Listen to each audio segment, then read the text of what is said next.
Just to give you an introduction, my name's Mike Chang, and I'm with Cascadia Consulting Group. If you wanted to go to the first slide, or next slide, Alyssa.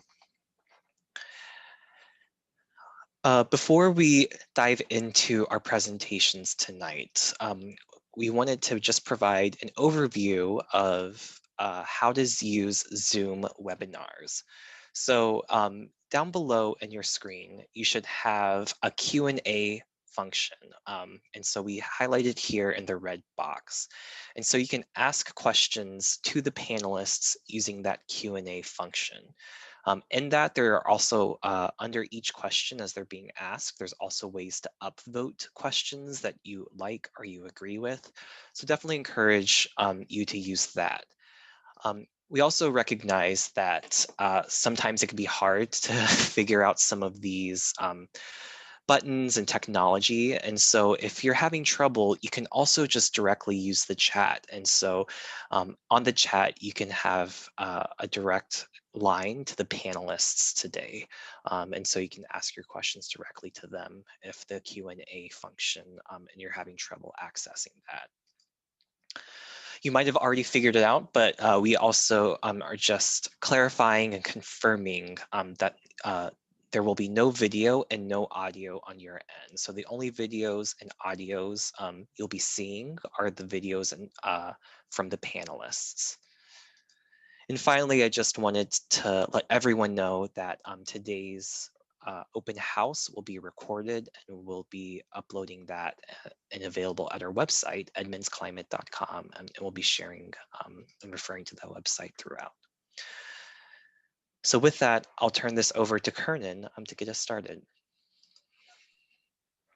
All right, good evening, everyone. My name is Kernan Lane. I'm the Environmental Programs Manager for the City of Edmonds, working in the Planning Division, and I'm the main project lead on the Climate Action Plan update for the City of Edmonds. We're on part of the team for doing the Climate Action Plan. You will be hearing from Mark Johnson, who works with ESA, who will be the primary drafter of the Climate Action Plan. You just met Mike Chang, who works with Cascadia. Cascadia has been brought on to help the city with the public engagement portion of the Climate Action Plan update.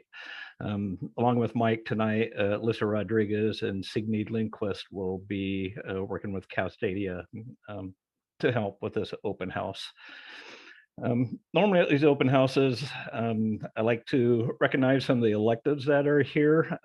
So there are a few electeds in the virtual audience tonight, and would recognize the Council President Susan Payne is here, as well as Councilmember Dan Buckshness. And scrolling through the list, I don't see any other ones. Sorry if I miss anybody else. So there was one question about how many attendees are here tonight. And I would recognize that there are 39 attendees in our virtual open house at the moment. Also here tonight, other electeds is Mayor Mike Nelson, and I'm going to hand it over to Mayor for introduction as well. So, Mayor. Thank you very much, Kernan. Can you hear me okay? Awesome, thank you. And thank you all for coming out virtually. And so sorry we can't do this in person. Hopefully soon we will be able to do that. You know, I think tonight you can't think about climate action without thinking about COVID. And, you know, I remember early on when we were sort of in the middle of the beginning of COVID, trying to look for some glimmer of hope or positive things were happening. And I remember how much the carbon emissions were reported to fall because of all the lockdowns we saw in the world, because people weren't driving, because they weren't flying. And in early on, carbon emissions dropped by 17%, which is a huge number. But the challenge is that when you actually look at the end of the year and look at what the overall emissions were, it was a small blip. And when you look at the parts per million, which is how they measure the carbon dioxide emission levels, they're thinking now it's going to be 0.08 to 0.23 parts per million, which is and they normally every year expect it to be 1 part per million of a variability. So I mention that because it highlights the challenges. Even when you shut down everything, it still is going to be a massive challenge to change how we as a society are able to change with our climate crisis. And it's important that we call it a crisis. It is, I think when people use climate change, it's like, oh, change in the weather. It's not a change, it is a crisis. It is affecting everything. And when you think about, again, about COVID and the amount of people who have died from it, the mortality rates of the climate crisis in about 40 years will exceed the annual mortality rate of COVID. It is something that is going to be with us and is going to stay with us unless we dramatically change how we operate. Now, why I'm hopeful is there is also some big changes happening. Tomorrow marks the United States re-entry back into the Paris Climate Accords. Our commitments will be reaffirmed. We now have a new president who is committed to climate, with executive orders and taking more action across the board and more investments and changing how our economy functions, which will trickle down to us as a city and as a community. And I'm also hopeful because COVID has also shown us that when all of us are forced into a place we don't want to be, but we understand we all need to do our part, we can actually have a profound impact on our public health. We can actually help people, save people's lives. And that's what we're going to need to do here. We're going to need to make those kinds of dramatic changes in how we live our lives. And so today is just one small opportunity. We're updating our climate action plan. We haven't done this since 2010, but it gives us an opportunity to hear from you, to get your input, your commitments, because it's going to take all hands on deck to make this happen as we as a city plan for how we want to make changes so we all can live in our future and our children can live very healthy lives. So thank you so much for your participation tonight and your commitment to coming here, and look forward to hearing and seeing all of you later. All right, thank you, Mayor. Also in attendance tonight, there's a number of members of the city's Climate Protection Committee, and this here is an advisory commission that advises the mayor. And one of the co-chairs is also going to say a little word as we begin the meeting here tonight. So TC Richmond. Yep. Hi, good evening. And thank you so much for your interest and for spending some time with us tonight. As Kernan said, I'm the co-chair of Mayor Nelson's Climate Protection Committee for advisory, and many of my fellow members have joined us too. We have differing expertise and experience with regard to climate change mitigation and adaptation, but we're all intensely interested and care about our future in the climate changed world. Many of the CPC members worked on the 2010, the current Edmonds Climate Action Plan, and have been champions for its implementation since then. And with staff and consultants, we are engaged in the effort to update the Climate Action Plan. And we're really excited to have you join us. We had planned on significant outreach during 2020, which was thwarted by the COVID. So we're really anxious to get underway and glad that so many members of the public are joining us. And then just a note, we invite you to our monthly meeting. Next one is March 4th at 8:30 a.m. And if you're interested, the mayor's assistant can get you linked to our next meeting. So thanks. We're really glad for you to be here. All right, let's go on to the next slide, please. All right, so the purpose of tonight's open house is to basically bring the public up to speed about the Climate Action Plan, inform the community ways you can participate and contribute in the Climate Action Plan update, and gather feedback on the draft Climate Action Plan strategies and actions and implementation, some of which you'll hear about tonight. So overall, the presentation, we'll talk about the goal of the Climate Action Plan, where we are, what we've been doing, Next, you'll hear from Mark Johnson of the ESA with some details of what we've been doing and setting up for the Climate Action Plan. And then Cascadia will talk about our plan for community engagement on this. Also at the very end of the meeting, there's going to be a mural exercise. Normally at these open houses, we have posters around the room and you can walk around and mingle and leave notes. There'll be a virtual way to do that at the end. You won't be able to mingle, but you'll be able to leave notes on some of the strategies that you'll be hearing about tonight. Next slide, please. So the overarching goal for the Climate Action Plan update is to have a climate action plan that reflects the community's goals and needs and priorities to position the city to achieve carbon neutrality by 2050 in order to limit warming to 1.5 degrees Celsius above pre-industrial levels. So that 1.5 degree target was a target that was established by the City Council with the adoption of Resolution 1453. Together, I mean, by itself, the city of Edmonds obviously can't keep global warming down to 1.5, but with this climate action plan and the strategies that we're identifying tonight and throughout the plan update, this will allow the city of Edmonds to do its part and potentially lead the way in a lot of areas. Throughout tonight, there's going to be a few polls that pop up. So you can go ahead and go to that next slide. And we got the first poll that's coming up tonight that is intended to gauge how attendees feel about climate change. Who's running the poll here? Yep, so I just launched our poll and all attendees should be able to see it. Our panelists are not able to respond to this poll.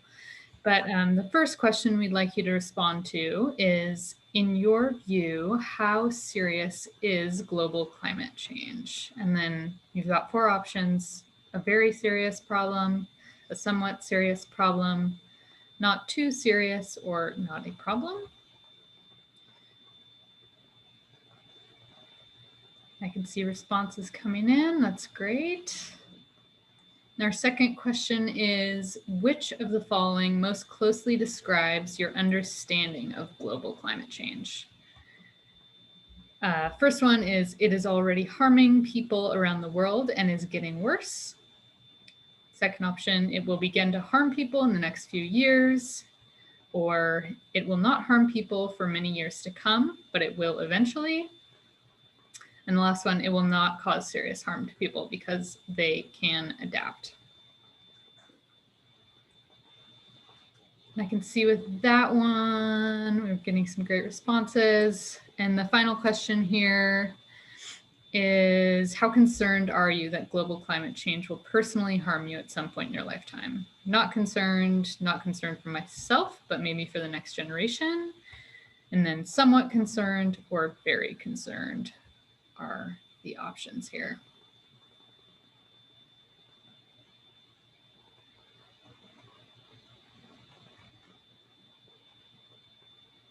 We'll just give a couple more seconds to answer that.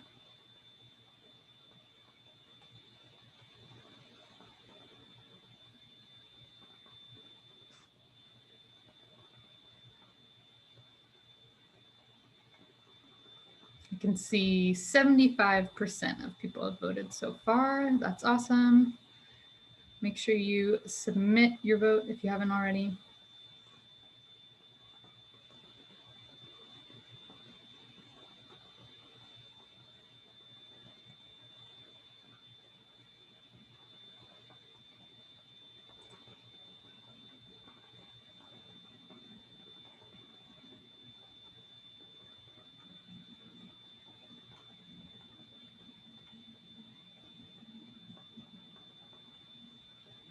Great. That's awesome. And it looks like we have a few people who may have sent in answers if they weren't able to respond to the poll. So that's great. If you want to send them in the chat, awesome. All right, and polling now.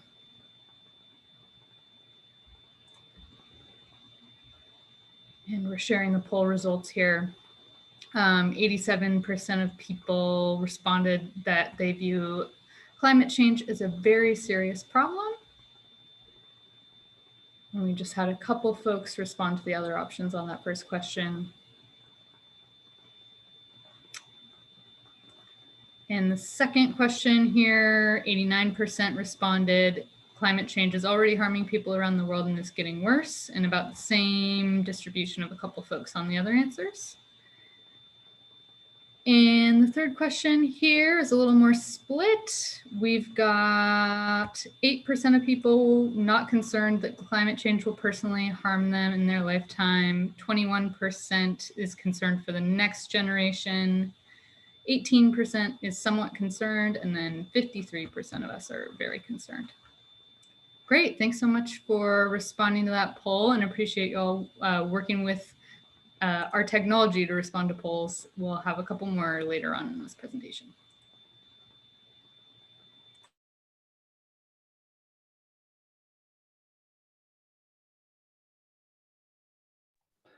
All right, so where we're at, you heard the mayor mention the existing climate action plan was drafted by the Climate Protection Committee and is from 2010.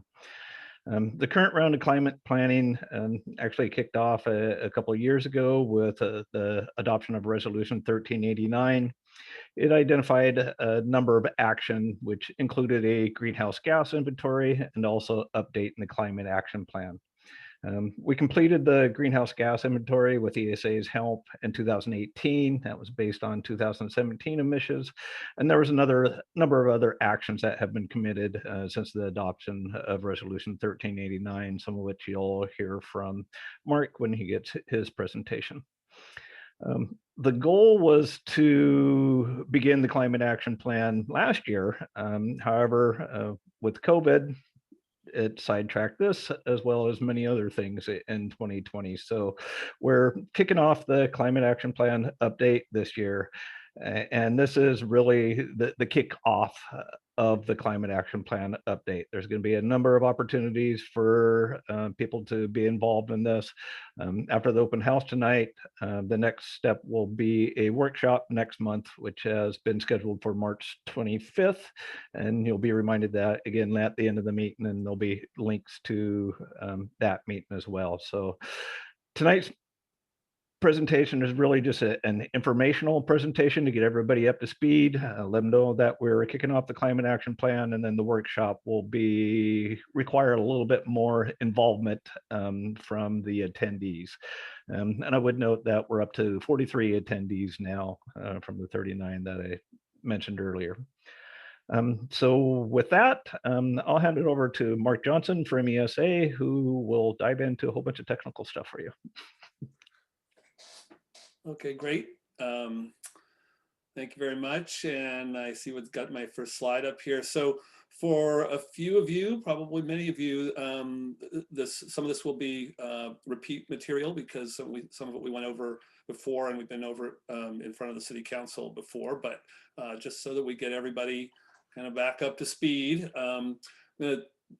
With regard to the greenhouse gas inventory that we did, as we noted, we came on board in 2018 to do this inventory and climate action plan update. And the data that we used for the inventory was from 2017. It's important to recognize that these are always just a snapshot, and regardless of what year you pick, there's always going to be another year the next year. So. But 2017 gave us a sense of where things were. And what this inventory includes is, well, we all often think of fossil fuels when we think about greenhouse gases. And of course it includes that, but it also includes the locally generated greenhouse gas that's associated with the electricity that's consumed in the city. So if you can imagine that the grid in Washington, there's a certain amount of greenhouse gas that's associated with the electricity that is on the grid. And so that can be converted based on the consumption that happens within the city to a greenhouse gas that's associated with that. We call that imported electricity greenhouse gas emissions. There's also emissions from solid waste. Methane is released from solid waste when it's in landfills, and that is a greenhouse gas. And then there are fugitive emissions such as refrigerants and a little bit of natural gas loss from natural gas lines that are also calculated. That's kind of what was in the 2010 inventory as well, is that locally generated. We've also, for perspective, included some information about household consumption. And this graphic kind of gives a sense of how the scale of each of those when you add them together. So local consumption, or the household consumption, is a fairly sizable amount in addition to those local things. If we could go to the next slide, please. So looking at local emissions, this kind of shows the breakdown of the various sectors. Buildings use energy, and energy generally has a lot of it has some greenhouse gas associated with it, and that comes to about 51% of the community greenhouse gas emissions. About 40% comes from transportation, and then the remainder come from that refrigerant loss and other waste and those things. So the big ones really are transportation and buildings, and as you can see, residential buildings is a very large component of that. If we could go to the next slide, please. This is just to give a perspective on that locally consumed, locally generated emissions comes to about a little more than a third of the total emissions that would be associated with everything that everyone consumes. So for example, some of the household consumption items that generate greenhouse gases someplace else includes airplane flights that you take someplace, or if you buy something that was made in Texas and they have to truck it here, the emissions for where it was made and the emissions to truck it here are not included in the local emissions inventory. So that's what we're referring to when we talk about household consumption. And it's still a very large part of the picture, but it's much more difficult to estimate, and it's much more difficult for us to control those things than the things that we look at as the local emissions. All right, next slide, please. So once we have the inventory and we have a sense of what we're trying to deal with, we also went to this establishing this target that was Kernan was referring to earlier, and we looked at that with and gave the city council and a little information about what the difference is between these different targets. The 2 degrees Celsius is the target that the Paris Accord set, and with the 1.5 degree as an aspirational goal. The city chose to go with that. And what this chart shows is how rapidly then the greenhouse gas emissions need to be reduced in order to meet that goal. And so we've just picked a few key years here. Since this was developed in 2018, we said, you know, what had to happen by 2020, and then we also looked at 2030 and 2050 to give a general sense of how we need to progress. And it's roughly 5% a year in order to get to carbon neutrality by 2050. So if we can go to the next slide, please. So how are we going to get to there? Well, we looked at a lot of city planning and policy documents, and there are many things that the city has been engaged in doing that affect climate action or pertain to climate action one way or another. We found over 300 measures that have some influence on it. We selected the 10 strategies by working with staff and the CPC to look for the ones that were likely to have the most impact, that were things that we could track and have it give us a sense as we're moving through the years how the results are going. So these aren't it doesn't constitute everything, but these are the sort of big strategies. Often these strategies will help, they will reflect what some of those other measures in that 300, in those 300 measures, you know, how effective those were. So this is just a way of estimating where you don't have to do an inventory every year. And we built a tool for estimating results. And if we could go to the next slide. Oh, we're going to stop for a minute here and do another poll. Great. Thanks, Mark. Kind of building on that last slide about strategies. We have a few questions for you, focusing on what do you have? So the first question is, do you have an electric or plug-in hybrid vehicle? The second question is, does your house have solar panels installed, or do you participate in a solar collective?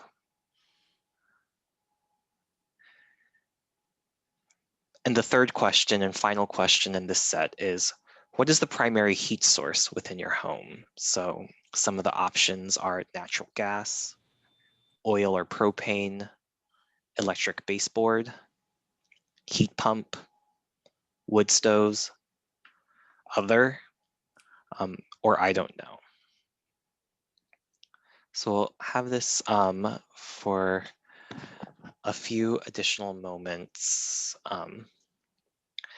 This is also a reminder, if you have questions for any of the panelists, you can use the Q&A function, which is available at the bottom of your Zoom screen or Zoom window. And if you're unable to access that Q&A, you can also type your questions directly into the chat to the panelists. So, great. And I see everyone but one person has participated, so maybe we'll give a few more seconds. You do have to press submit to your poll. So.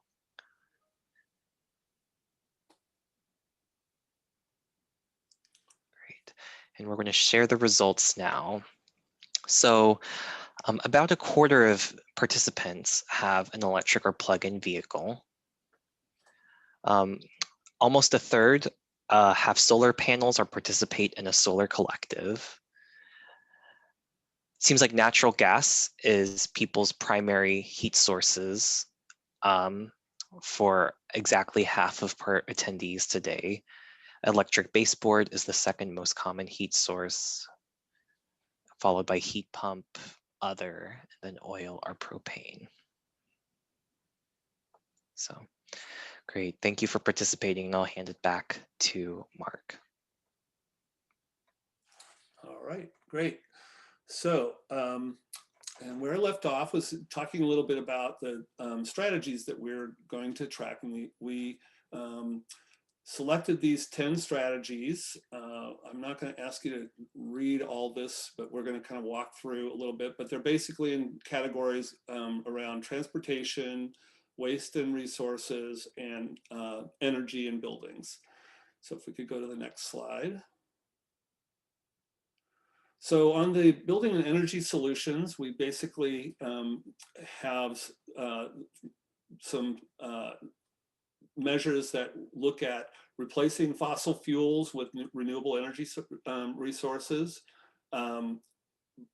improving efficiency of existing buildings, and then improving efficiency of new buildings. So for example, with new buildings, it's looking at how many new buildings have some sort of LEED certification associated with them. With the existing buildings, there are a number of programs that are aimed at helping buildings to upgrade. So we can look at how many people are taking advantage of those programs, and we can also look at some permit information that helps us to know a little bit about that. And with regard to replacing fossil fuels with renewable resources, there's some ways that we can learn about solar panel installations that have occurred, because that's something that the utility tracks. Next slide. along with the line of transportation solutions. So one of the key things that the city has been doing is in planning is trying to build some activity centers, focusing new development in activity centers where it's more walkable, or where there's a concentration of services where people live, so that even if you do have to drive, it's a very short distance that you have to drive to get to place, and that it's the places that are well served. So land use patterns is a very important one, and concentrating growth in those areas.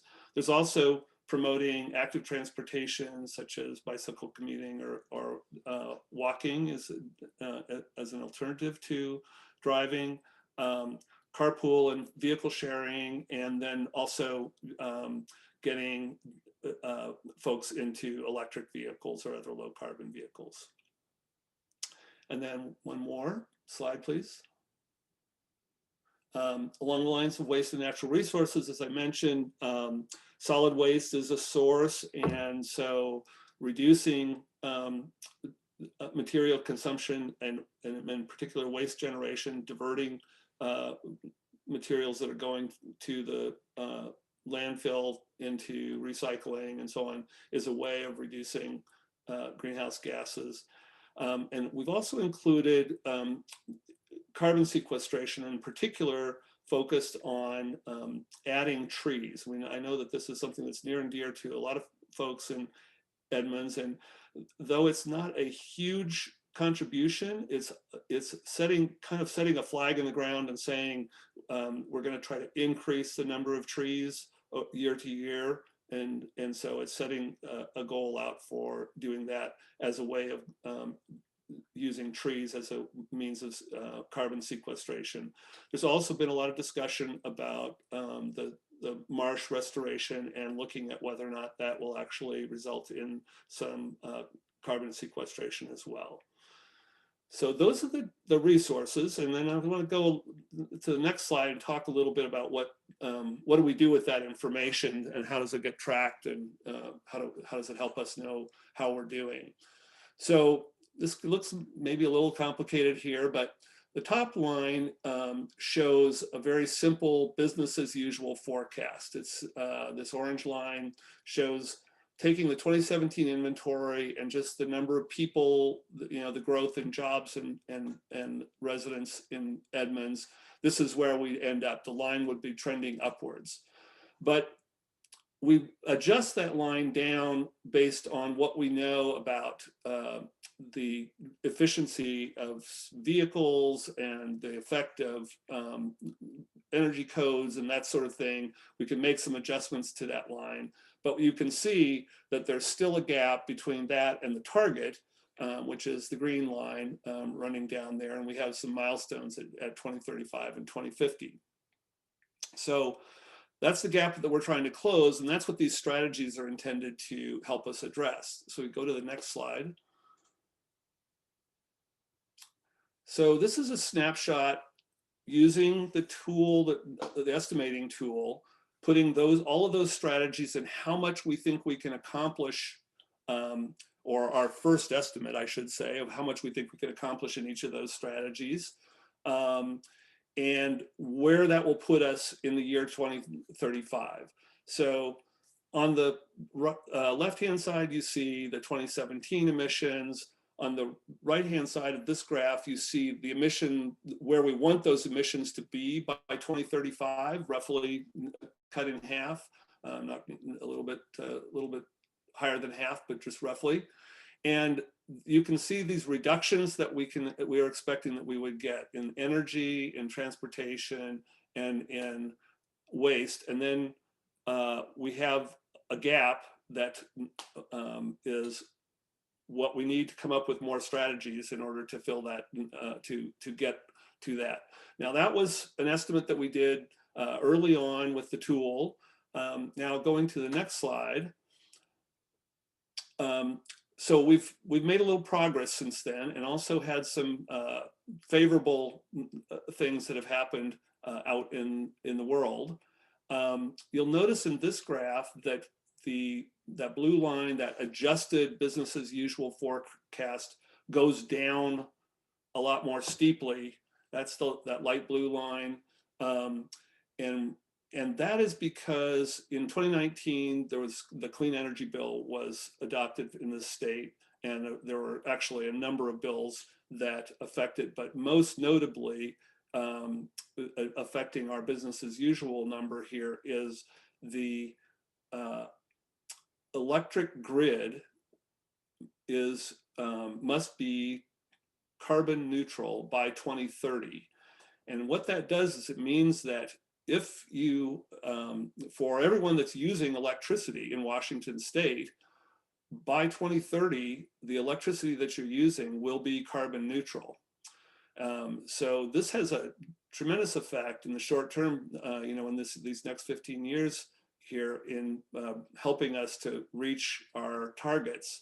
And when you put that together with our strategies, which are represented in the purple here and the little gold stripe there for energy, you can see that the gap in 2035 is actually not that great. And we have just a relatively small gap that we need to address, but we need to be thinking about that, because from that point forward, the gap starts getting larger. And that's simply because we're still going to be generating pretty much the same amount of gas, but we need to be reducing, continue to reduce at that 5% a year in order to get to the 2050 target of net neutrality. So this gives us a picture of the approximate scale of what we need to do in the way of reducing the greenhouse gases to meet that target that's been set.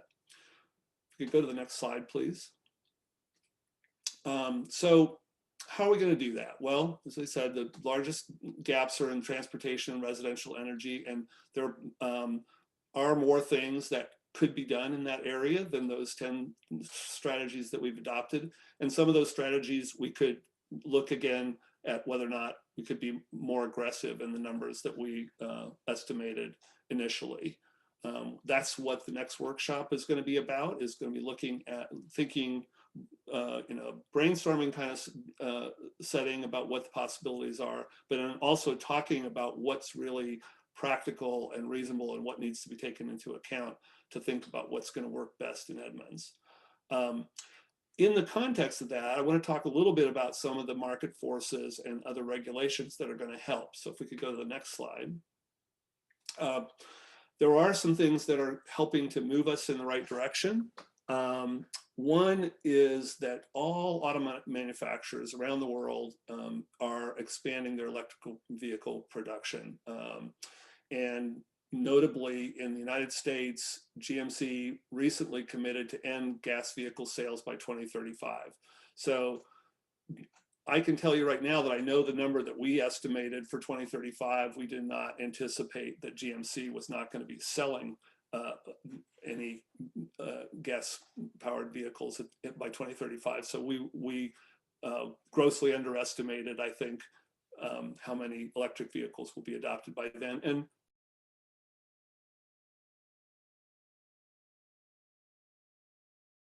encouraged by that.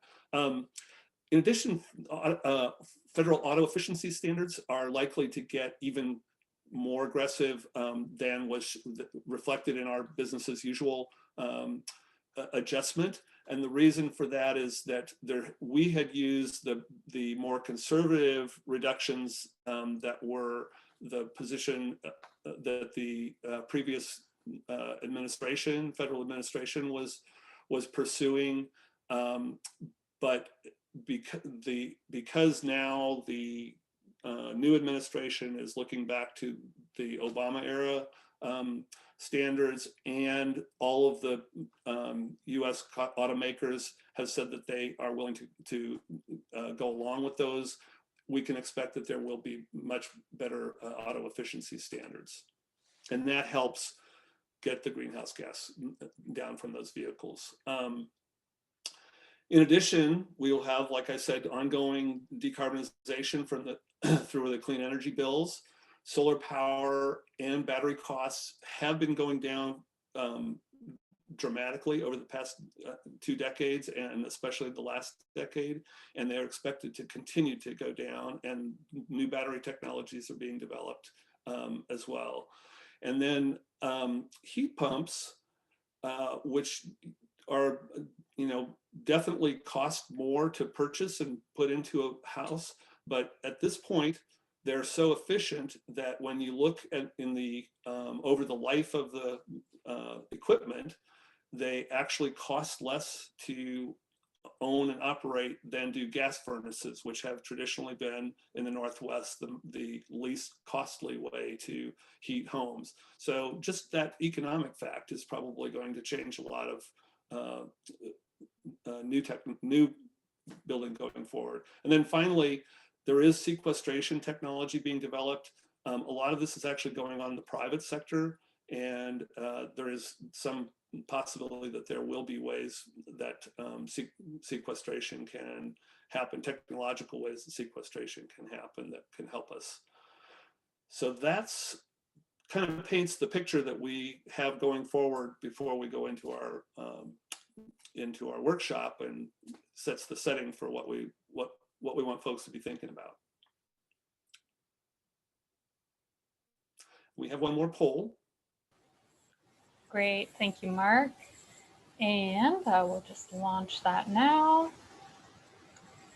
So this poll, we've got 3 questions again. The first one is, which of the following most closely reflects your willingness and ability to switch to electric energy sources with lower greenhouse gas emissions? Would you pay whatever is required to ensure that the electricity you use is free of greenhouse gas emissions? Would you pay a small amount more to ensure that the electricity you use is free of greenhouse gas emissions? Or are you not willing to pay extra for electricity that is free of greenhouse gas emissions? So take a moment to answer that.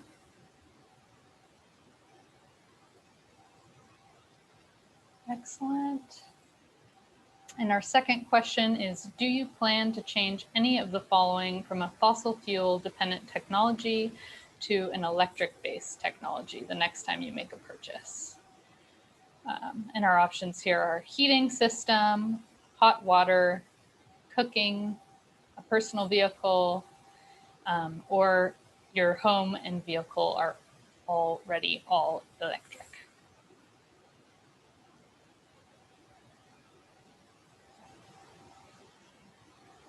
Seeing responses coming into that, that's excellent.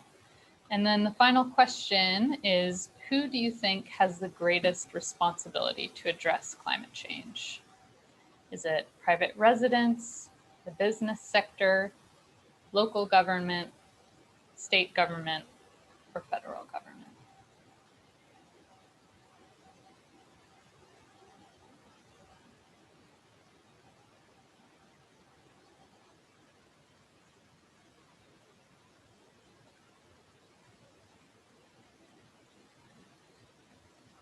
And just a reminder to use the Q&A function as any questions come up for you throughout this open house, and we'll be happy to get to those.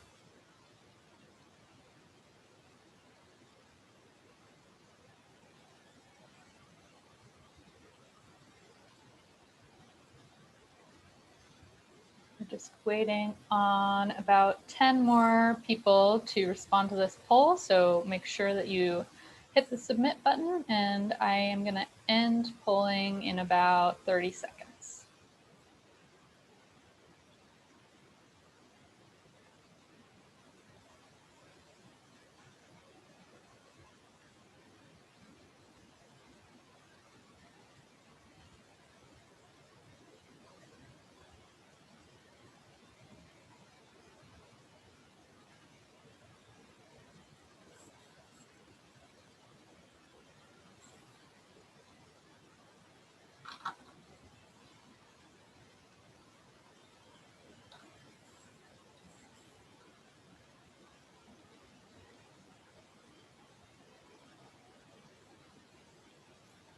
All right, close it up here.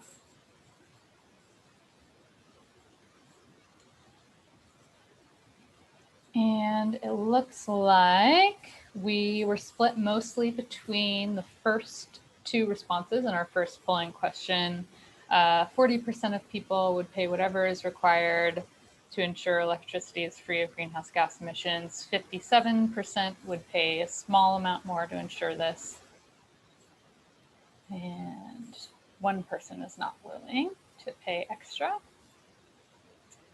Our second question, the greatest number of respondents, 74% responded that personal vehicle was the area where they would change their purchasing decisions. We also got 49% responses on heating system and 29% to hot water were the other highest responses. And our final question split mostly between private residents, business sector, and the federal government as people who have the most responsibility to address climate change. So thank you so much for sharing those answers with us.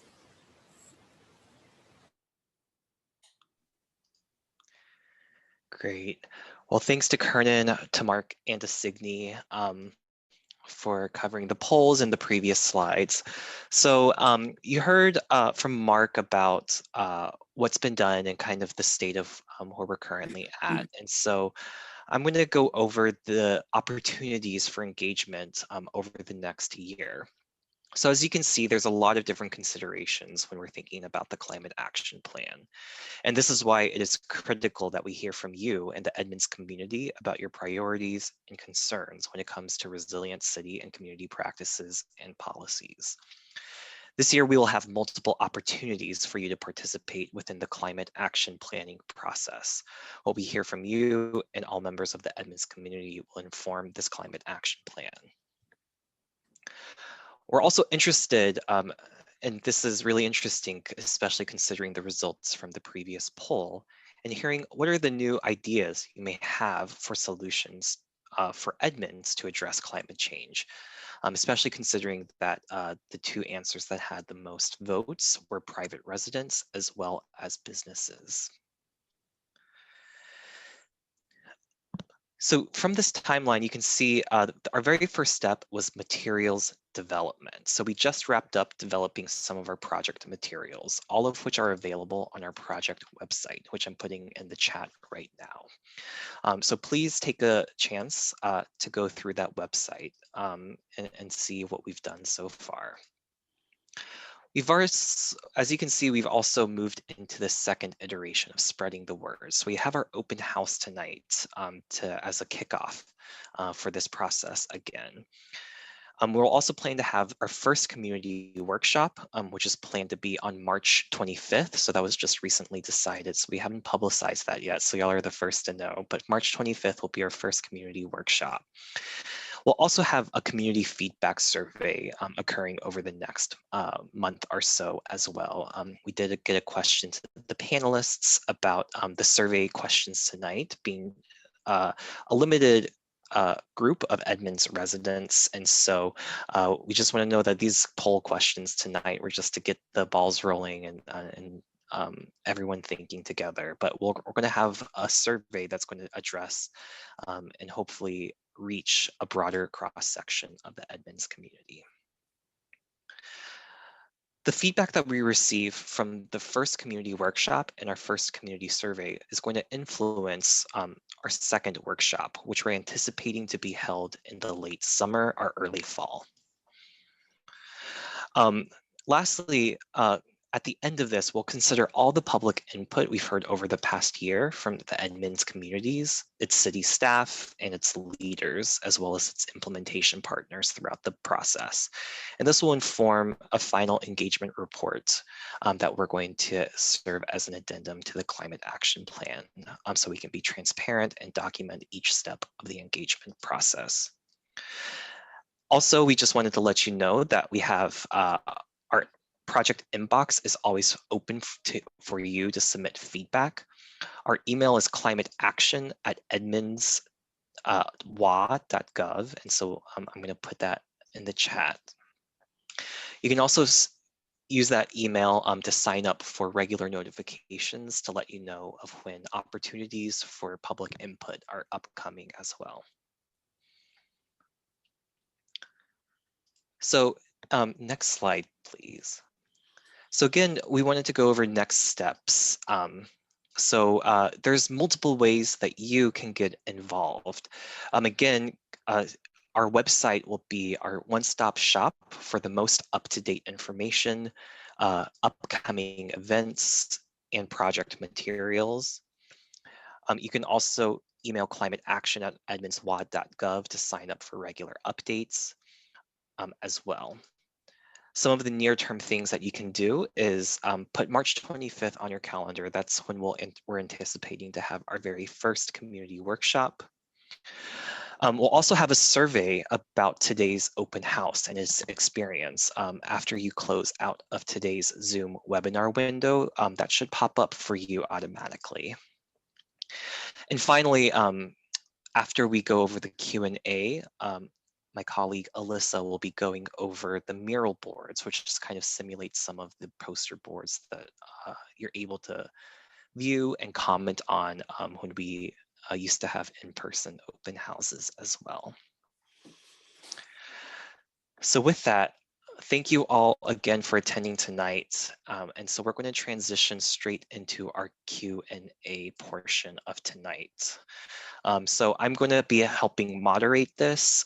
We have Kernan, we have Mark, and we have Shane as well as our panelists, TC and Mayor Nelson.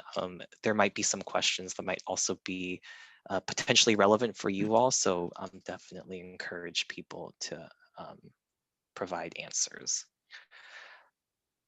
So the very first question we have is just a clarifying question. And so can you remind, and this is directed towards Mark, but can you remind what MTCO2E stands for? Yes, it refers to metric tons of carbon dioxide equivalent.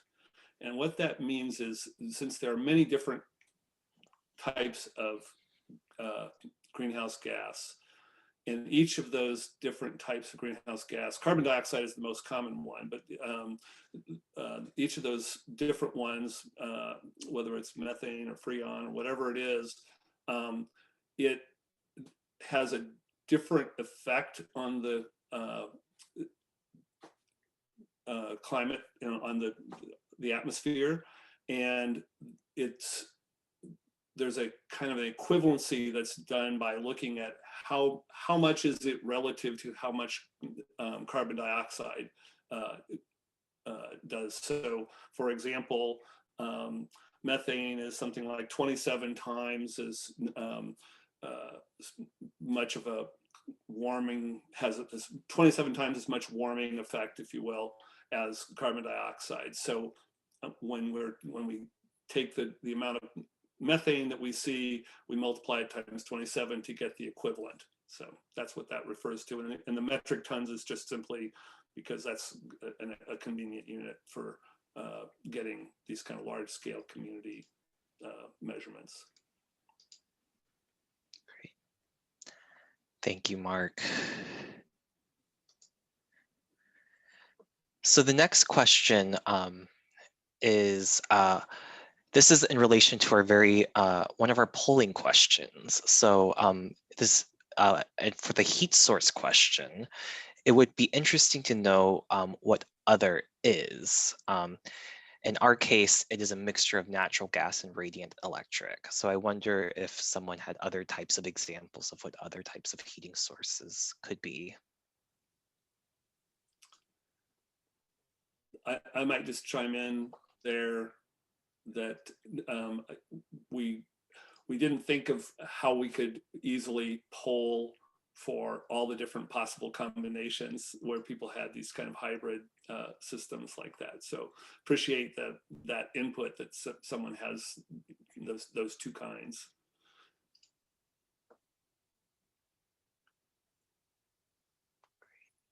Thanks, Mark. Anyone else before we transition to the next question?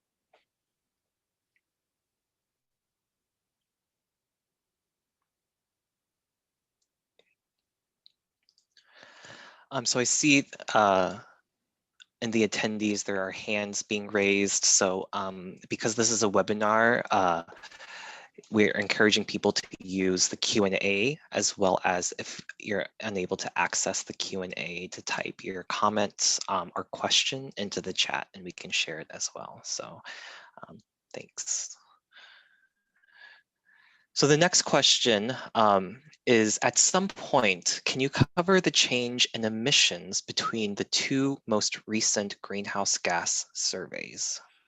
Yeah, so it is covered in the report that's available on the website in detail, but I can tell you that there was a slight increase from the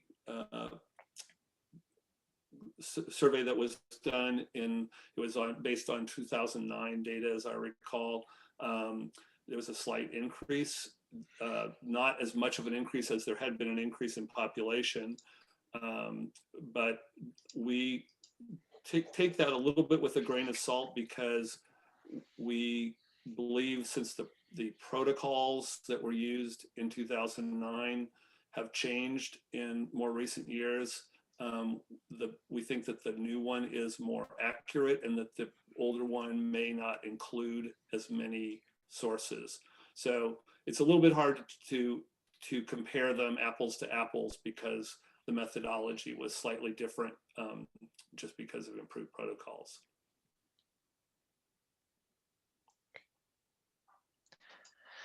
All right, and we did have a comment about the chat being disabled, so you can message panelists. Thanks for flagging that.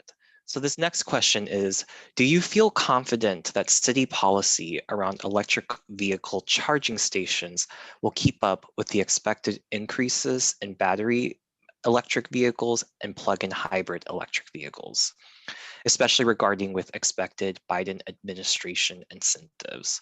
Where did this fall on your priority list of issues to focus on? So I'll start on this, and maybe Shane can jump in too. So Shane Hope, the Development Services Director, did not get announced at the beginning of the meeting, but she's here as a panelist to kind of help respond to questions.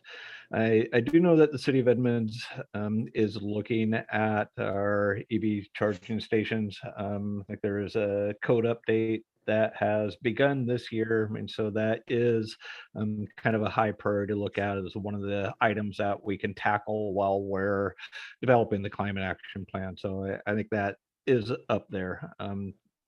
Recent code updates have included requirements to include a certain percentage of electric vehicle charging stations with new developments. So you want to add something to that, Shane? I would add that, yes, this is really important, and two things need to happen. Recognizing, first of all, that one of the city's jobs is to provide infrastructure. So in the case of electric vehicles, infrastructure includes charging stations, or the ability to have charging stations. So one of the things that we will be doing is looking for ways to finance electric vehicle charging stations that would be available to the public in various locations. We do have a few now, but we would look to do more. And secondly, as Kernan mentioned, we've begun some requirements for, as new development happens, to have electric vehicle charging stations and or the ability to provide those as development occurs.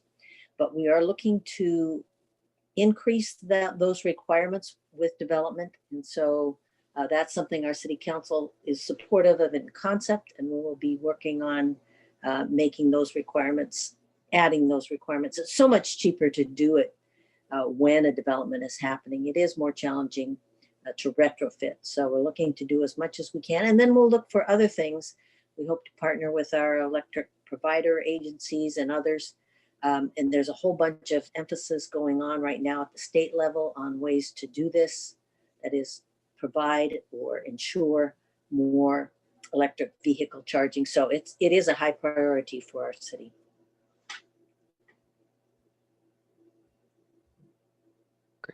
thank you. So the next question.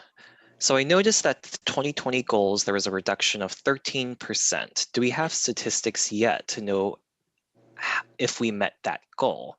And if so, do those assessments take into account the effect of COVID on all of our habits?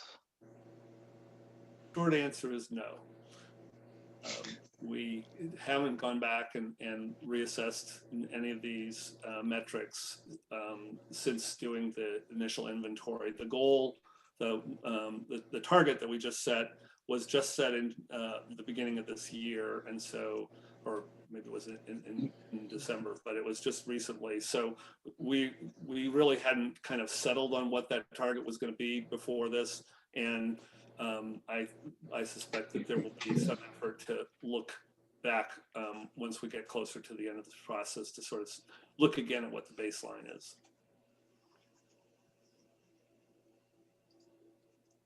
Great, thank you, Mark.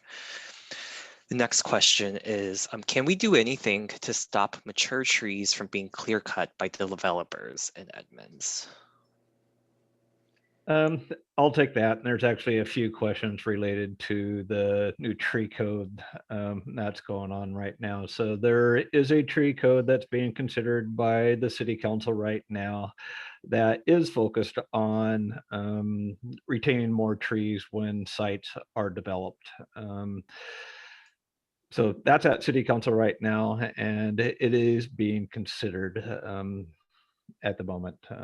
So we'll see where that goes.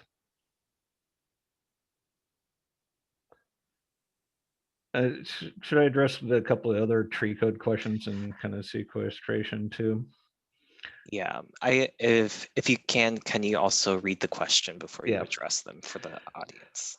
So this one here was considering that the city is now addressing a new tree code to conserve trees in the city, how does the climate plan address preserving and enhancing tree canopy in the city of Edmonds? So one of the strategies that Mark talked about earlier was, I think it was a metric for number of trees planted by a given year. So trees and sequestration is a strategy that is being kind of considered and will be addressed in the climate action plan.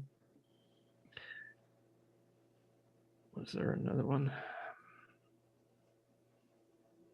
Yeah, there's one on what is an example of a sequestration technology?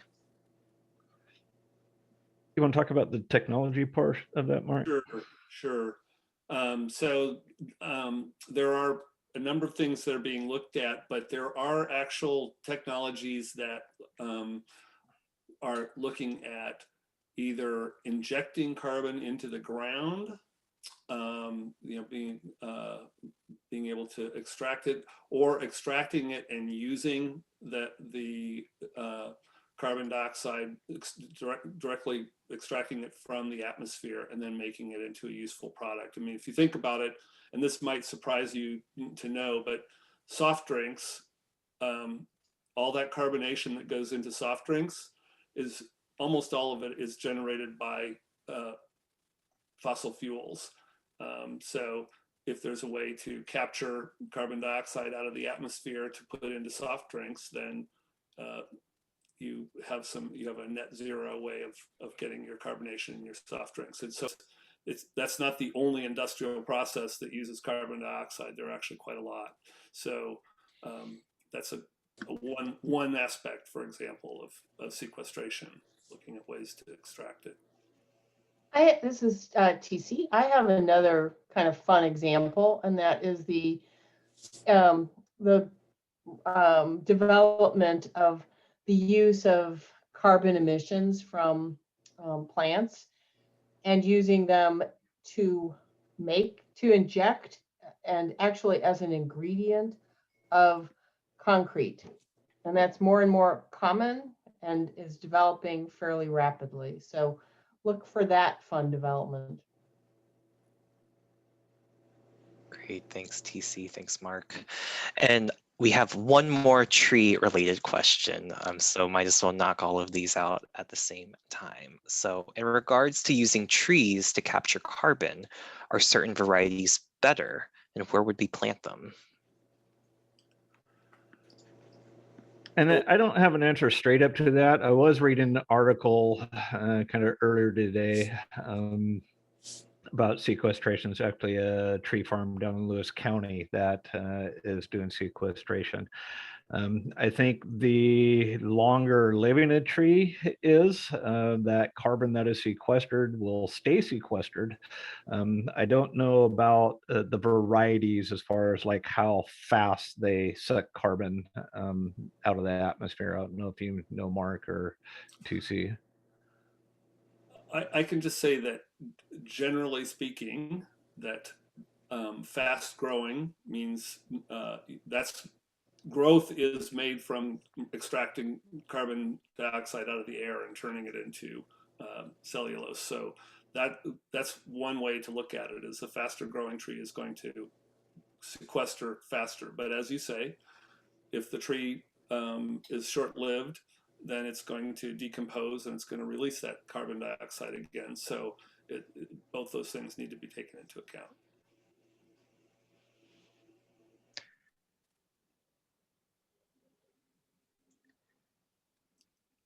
Great. Is there anything else? Maybe I could just add that if you know, this would be something, I think maybe an implementation item to help people make those choices. There might be something that the city could do down the line to sort of suggest, here are the best trees, you know, and we could do a little bit of internal talking about what would be the best way to go about creating such a list. I'll just say that I think that there are lots of options that would be good for planting in an urban environment that would be about the same. Great. So we have also a few questions around natural gas, and they're all fairly similar. So I'm just going to ask them. And so does Edmund's government have the authority to mandate no new natural gas hookups and all new building construction? Yeah. So there's a couple questions that are actually around natural gas bans. This is Shane. That is a question that a lot of jurisdictions are thinking about. There's some practical things about whether the city could do that. In fact, there are probably some limitations on what the city could legally do. And then there are also some practical considerations. But we will look at that along with other things as this evolves. So the climate action plan may help us work through whether that's a good option for the city to consider.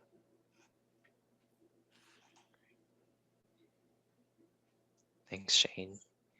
Anyone else before we transition? I think I'd only add that we have some bans and some likely litigation to watch, and we can learn from what happens elsewhere during this year. Great. Great, thank you. So there's also a couple questions related to atmospheric gases. So I'm going to ask a few of them. So considering, is carbon dioxide or CO2, is that a well-mixed gas in the atmosphere? And also considering gases, what's the impact of water vapor on warming, if at all? I'm going to try to capture this. The term well-mixed gas is maybe a referring to a technical term that I'm not familiar with, but I can say that CO2 is broadly distributed throughout the atmosphere, Earth's atmosphere. So it is in the in the common sense of saying, yes, it is well mixed. Yeah, it is not like there's pockets of high levels of CO2 here and there. It is throughout the atmosphere around the planet. And so that would be my somewhat lay person's answer to that one. The second one was, what was it? I lost it here. You had another question around, what was the other question? So the two questions was one about water vapor, Water vapor. and one on the well mixed gas. Right. So the water vapor question. So water vapor itself is not the issue with regard to global warming, but it actually is somewhat of a product of global warming, that their warmer air holds more water vapor. And so it is actually more of a product of global warming, is my understanding, than a cause.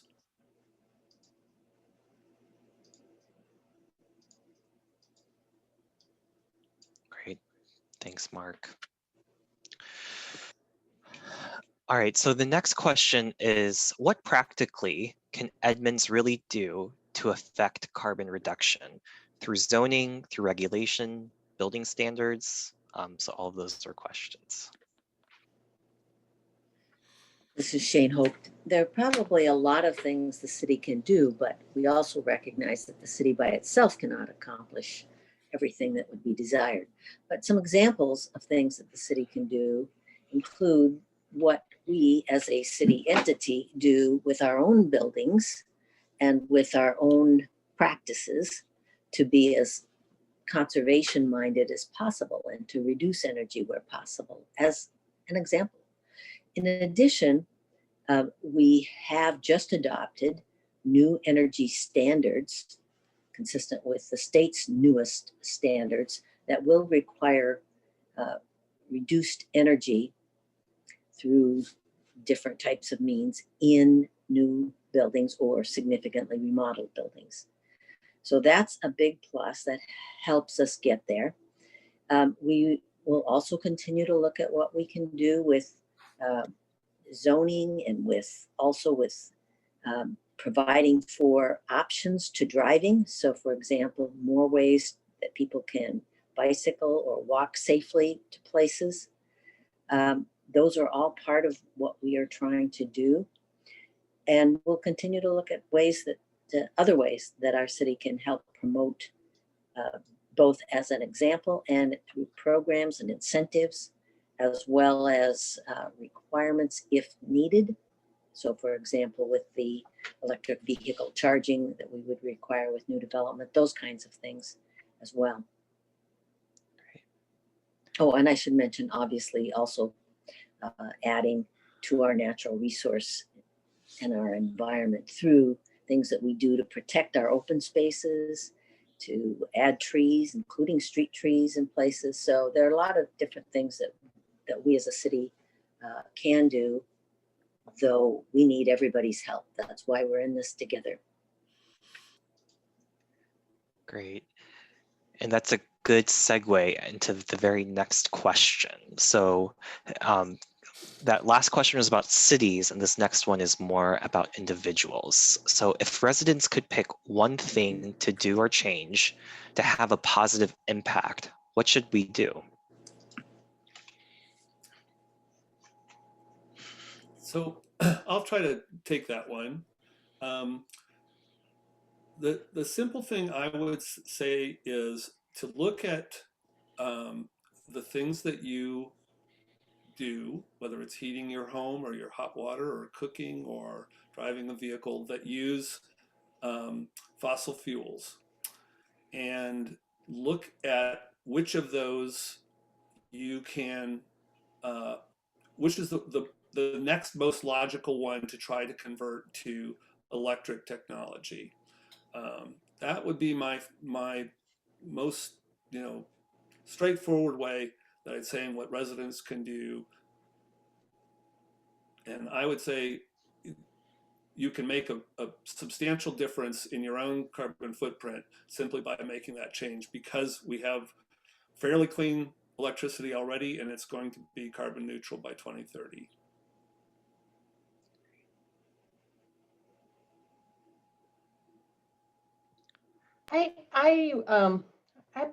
This is probably a surprising angle from a community person, but I feel that it's a societal issue, and we need to be really aware of what we do individually. But we also need to understand that we're part of, for this to work, for us to really get through this crisis, we have to act as a society, and that means to stay informed and to stay involved and to be really, really informed, and to talk to your neighbors, your church, your relatives, so that they become fully informed and engaged. And that means to keep track of what's happening down in Olympia, as well as what's happening on the national stage. And so,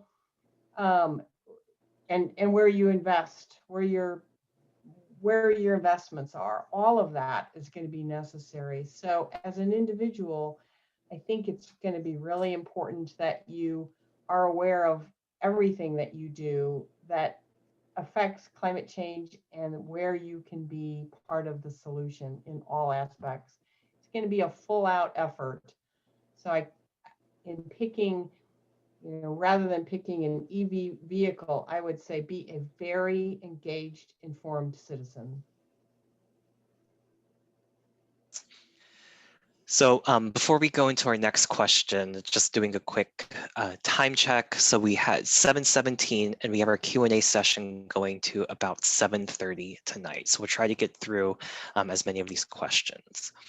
So kind of building on that question, TC, you just mentioned about talking with neighbors. And so this is at a little bit larger scale, are we collaborating with neighbor cities regarding the potential alignment around target levels and policy priorities? Actually, we are starting that. We have had some conversations with other cities and with the county, for example, Snohomish County. And our city also participates in a regional collaboration effort that includes King County and Snohomish County cities on things we can do. Is that enough? No, we need to do more of it, but we have started that and look forward to doing more.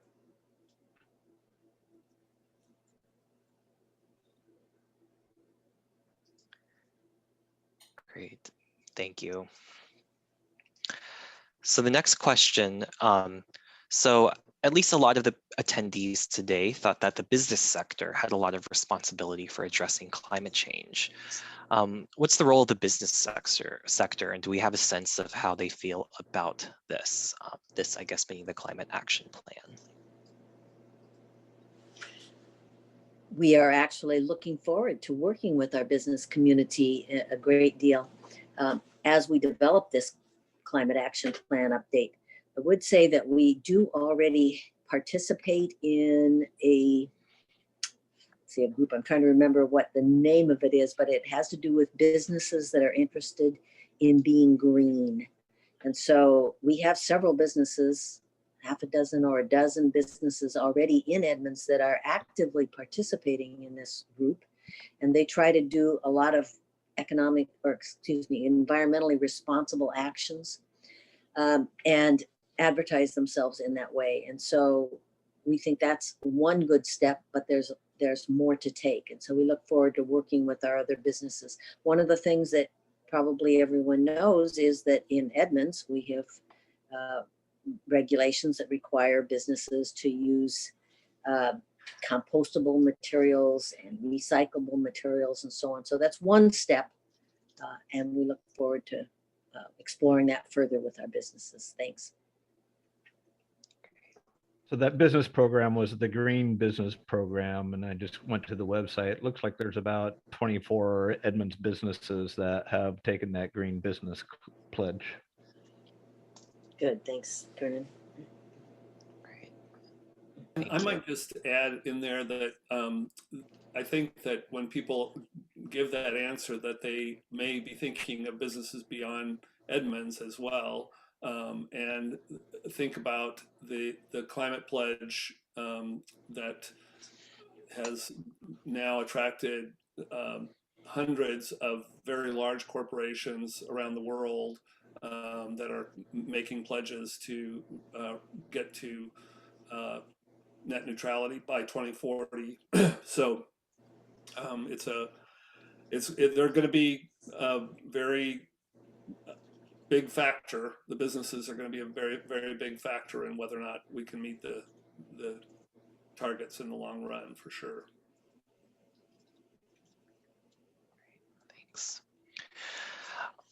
All right, so our next question, and there's a few questions on this, so I'm going to ask a couple together. So we have one of our attendees is a student at Edmonds Woodway High School with the Student Saving Salmon Club. How is marsh restoration will affect climate action on Edmonds?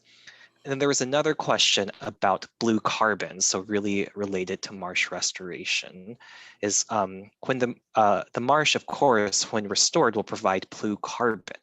Is there more quantifiable or qualitative data surrounding blue carbon? We have looked at this. We do know that that is a good resource. We're not as clear scientifically exactly how much from marsh restoration, but we know it's a good thing to do. Mark, you've looked at this a little bit. Do you have more to add to that? I just would say that in order to know scientifically what that, to quantify it, requires some analysis of how much carbon is being trapped by the marsh presently. And then one could do some estimates of how much would likely occur with converting it back to a salt marsh. And we don't have that baseline information about what it does presently. So. Great. So this question is, what kind of information about the climate crisis will be in the survey you're planning to send fairly soon? So I could also try to answer that, but just making sure that no one else wants to.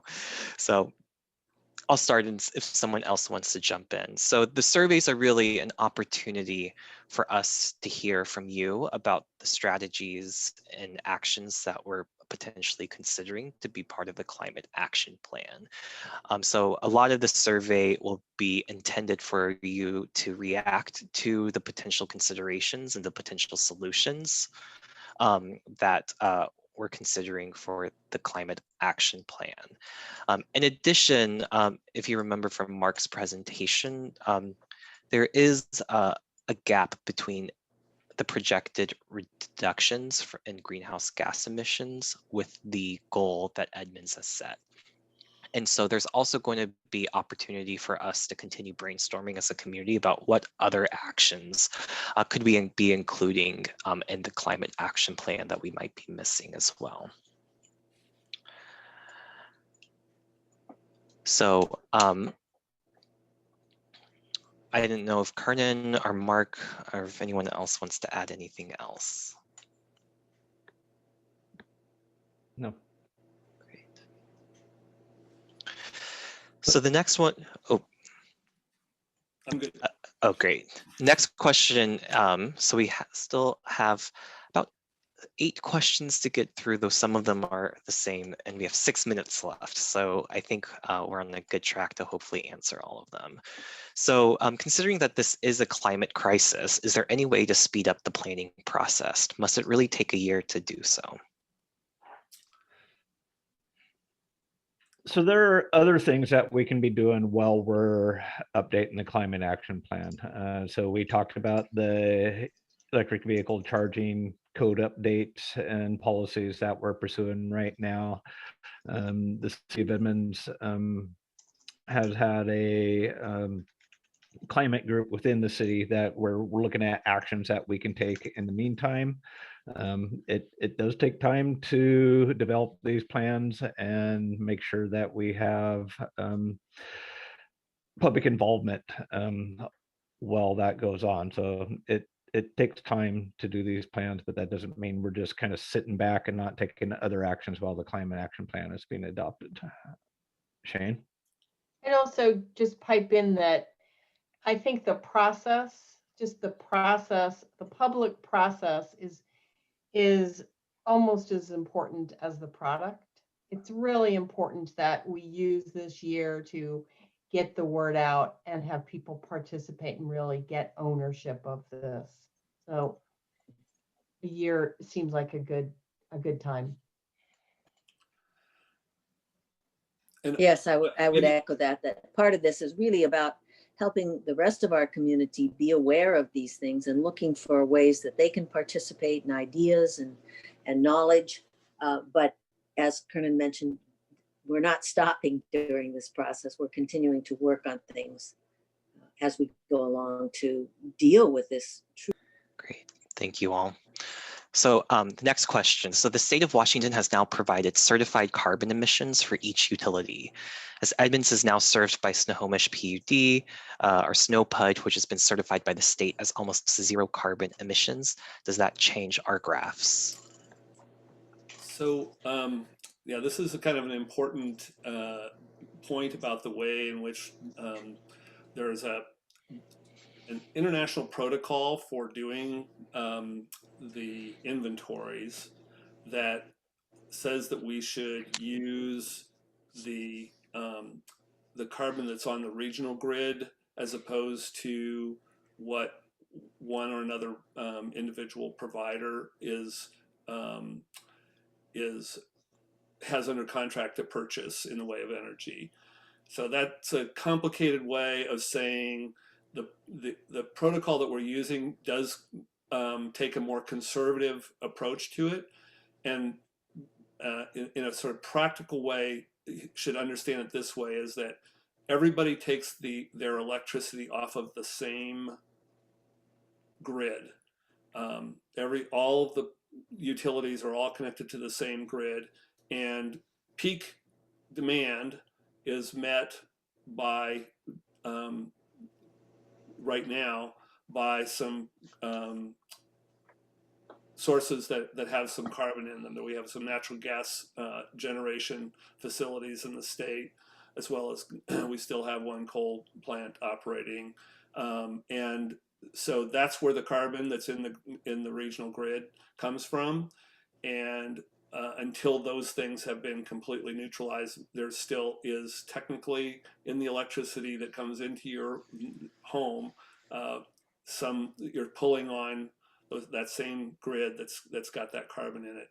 It's great that SNOPUD is where it's at, because that just means that as a utility, they're close to meeting their requirements for the state law, but all of the other utilities have to do that as well in the coming years. And once they have, then we will be actually getting true carbon neutral electricity. So our graphs are conservative and do take into account that other carbon that's out there in the grid, generally in the region. Great. Thank you, Mark. So we did have one clarification about a question being rephrased. So it was the question about the survey. So not just about what the surveys are about, but also what type of information about the climate crisis will be provided. So just following up on that, oftentimes when we do surveys, we provide all of the background information, both around climate change, what it is, and the goal of the survey as well. So we'll be providing all of that in each of our surveys for the community. So thank you for that clarification. So our next question is, they're both around electric vehicles. And so the first one is about why are electric vehicle charging stations being located in places where disabled parking used to be, are being given priority over disabled parking? what is the considerations around electric vehicle charging and mobility? And then the second question around electric vehicles is, I know that the city has all electric cars, but how many city trucks are electric? Well, I can't fully answer those questions, but I can say that on the adding electric vehicle charging stations, it's kind of a balancing act of trying to find where they can go. Certainly, we need to think about disabled persons' use as well. So we'll probably be doing more of that. When electric vehicle charging stations are located in, let's say, a parking lot, it's much easier to identify which ones are for disabled and to make sure that there's additional room around them for access. So we want to do that. And then let's see, what was the second part of the question? Oh, it has to do with the fleet vehicles for the city. So yes, it's true that many of the car type vehicles are either electric or hybrid. In fact, our patrol cars, our city police patrol cars are being converted from propane gas, which was a more efficient, less polluting source, and now those are being converted as well to electric and hybrid. Some of our trucks are as well, but we haven't yet made the leap to converting all of those. It does take time. It is some expense, but we're looking to do those as we go along. Great. I know we're past 7:30, but we have 2 more questions for the panelists, and then we're going to transition into our very last activity in the last 10 minutes. So there's a series of questions on bikes and electric bicycles. So why have e-bikes not been highlighted as an important way to reduce carbon emissions? And then another question is, what will be the strategy to increase bike use by students who attend school from the current 4% to around 50 to 60%? I would say I think this is an exciting question and an exciting opportunity. We've recognized that bicycle use, including electric bicycles that are easier to go up hills and so on, is an evolving opportunity. And for that matter, even certain scooters, things like that. And so we're working on some of those things. They aren't all here yet, but we know we need to make the opportunities available. That includes ensuring that we've got good bike lanes and bike paths where it's appropriate. So we're working on that. And adjacency to schools is an important part of that. So safe routes to schools is something that we are looking at. We are able to prioritize funding for proximity to schools when it comes to walkways or possibly bike lanes. So we'll be updating all of that information and continuing to try to do more. Great. Thanks, Shane. And then our very last question for tonight. So what do you anticipate are the most important resources needed, such as money, time, information, accessibility, for Edmonds residents to personally implement the plan's strategies? I think we're hoping to find out more from all of the people who participate in this process, what would be useful. It's our sense that good information and the ability to talk about these things, as well as ways that the city can make it easy as possible to take on some of these new ways of doing things, would be helpful. But again, we may learn more as we go through this process. All right.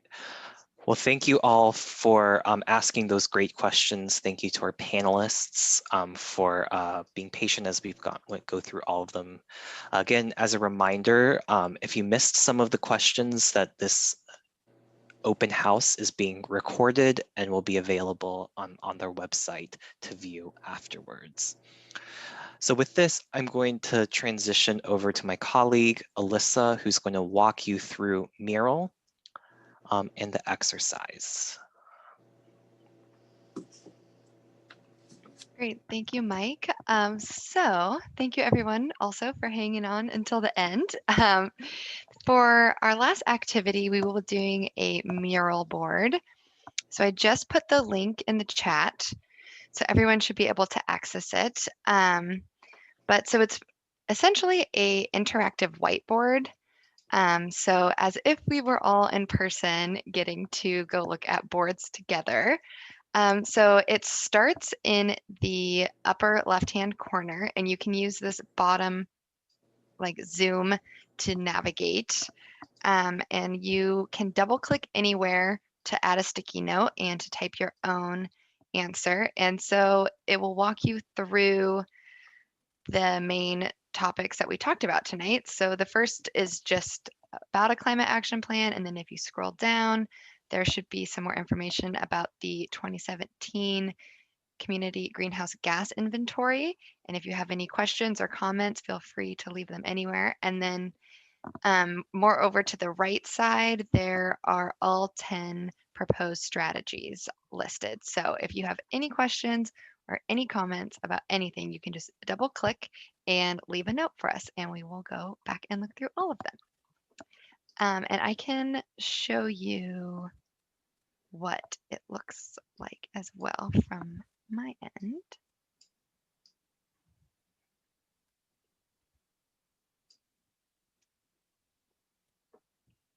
Okay, so yes, I see you all are here. So you can use this little corner down here to zoom in and out. There's little arrows right here, and you can zoom in. And so, yep, just give it a double click and you can type whatever you would like. And so these are all, you can move all of the things. And if someone's typing in one, you can see that it's locked and you wouldn't be able to type. So just, yeah, feel free to leave comments wherever and we will look over them. Great. Well, thank you, Alyssa. So again, thank you to everyone for attending tonight's session. We'll spend the last 10 minutes if you want, and beyond those 10 minutes, this mural board will be live for the near future. So if you don't have time tonight, you can revisit it later this weekend or next week to again review all the different components that we talked about tonight. And again, this is an opportunity for you to provide your comments and your questions and to some of the different components we chatted about tonight. Again, we want to remind everyone that you can go to our website, so edmondsclimate.com. That is going to be the one-stop shop for all of the upcoming events and most updated project materials. You can also email, I think it's climateaction@edmondswa.gov to also get direct emails from the project team. Furthermore, you'll see over the next week or so that we're going to begin publishing details about our first community workshop on March 25th. So again, you're the first ones to know about it. So you can mark that on your calendars and again, visit the website for more up-to-date details over the next week or so. And so finally, I'm going to turn this over to Kernan, but before you do, as you exit and leave, the Zoom tonight, there's going to be a quick how was the open house survey that's going to pop up for you. It takes less than a minute to complete, so it would be really great to hear how tonight's event went for you. So with that, I'm going to turn it back to Kernan to close us out. Yeah, so just echoing, am I off mute? Yep. So just echoing Mike, thank you everybody for participating tonight. I think we got up to 44 participants, which is about what we have for our open houses when we have physical open houses. We'll be reaching out to engage the larger community, and just from seeing the answers in some of the polls tonight, obviously those that are interested in and concerned about climate change are the ones that attended the meeting tonight. So as we move through this process, it's going to be really important that we reach out and draw in the broader community as we develop the climate action plan.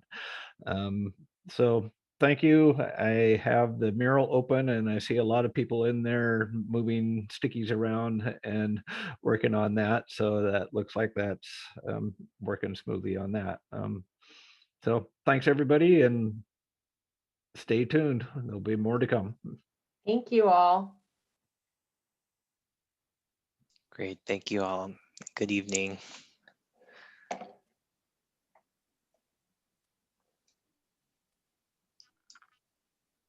I wish I named myself more cleverly.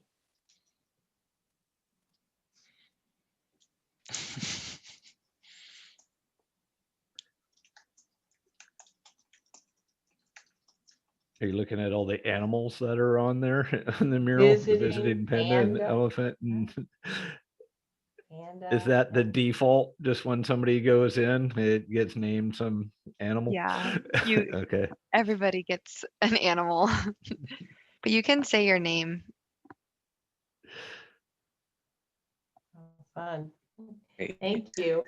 Thank you. All right, we're going to end the Zoom soon. So thank you again, everyone, and hope everyone has a good night.